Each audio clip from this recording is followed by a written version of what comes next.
정말 스트레스를 많이 받은 것 같이 보였고요.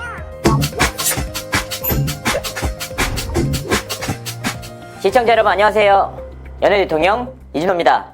방송인 유재석 씨가 자신을 둘러싸고인 이른바 유흥업소 관련설에 대해 입을 열었습니다. 유재석 씨는 이날 해당 의혹을 간접적으로 언급을 하면서 저는 아니다.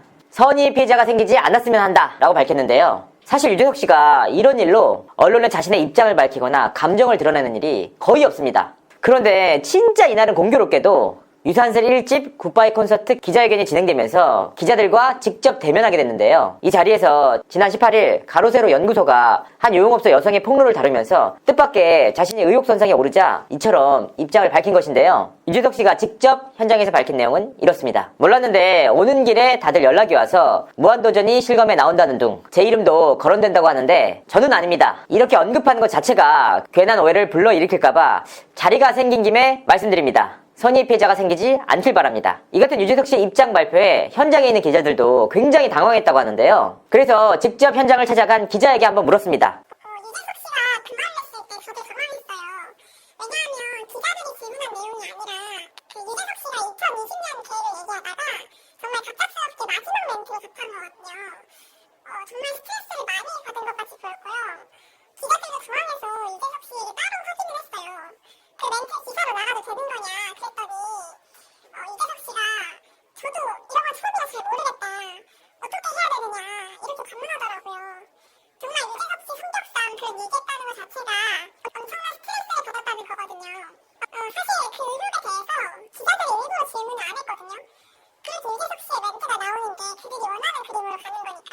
진짜 웬만해선 자기 감정을 드러내지 않는 유재석 씨가 이 정도 어필했으면 정말 엄청나게 스트레스를 받은 겁니다. 유재석 씨가 이 같은 황당한 의혹에 대해 입을 열 수밖에 없었던 계기는 바로 지난 18일 방송된 가로세로 연구소의 폭로 탓이었습니다. 이날 가세현 측은 한 유흥업소 여직원의 인터뷰 내용을 공개했는데요. 말을 정리해보면 이렇습니다. 업소 여성들 사이에서 자유를 했다. 웨이터에게 물수건을 달라고 해서 그곳을 닦았다. 그때 당시에 무한도전에 출연 등이었는데요. 이 사건을 폭로한 김용호 씨는 이 사람은 굉장히 유명한 방송인이다. 김건모 씨와 굉장히 친한 사이라서 공개한다. 연예인들의 이중성을 바로 알아야 한다. 이렇게 말했는데요. 이에 강용석 변호사는 이분이 굉장히 바른생활 이미지다 라고 덧붙여 논란을 부추겼습니다. 방송 이후 정말 후폭풍이 거셌는데요. 무한도전에 바른생활 이미지라는 말까지 더해지면서 뜻밖의 유재석 씨의 이름이 실검에 오르기도 했습니다. 사실 애초에 유재석 씨가 말이 안 되는 것이 유재석 씨는 김건모 씨와 친분이 두터운 사이가 아닙니다. 더욱이 유재석 씨는 강용석 씨와 특별한 친분도 없거니와 함께 방송을 한 적도 없습니다. 또한 술을 마시지 않는 인물인데다 폭로 내용 자체로도 그때 당시에 무한도전에 출연했던 이라고 했으니 출연자가 아닌 그 외의 인물을 가리킨다 이렇게 보는 것이 더욱 정확한데요. 하지만 가세현 측에서 무한도전과 바른생활 이미지다 애매모호한 단서들을 흘리면서 이 같은 혼란이 더욱 가중된 것입니다. 사실 유재석 씨가 선의의 피해자가 없길 바란다 라고 했지만 진짜 선의의 피해자는 바로 유재석 씨입니다.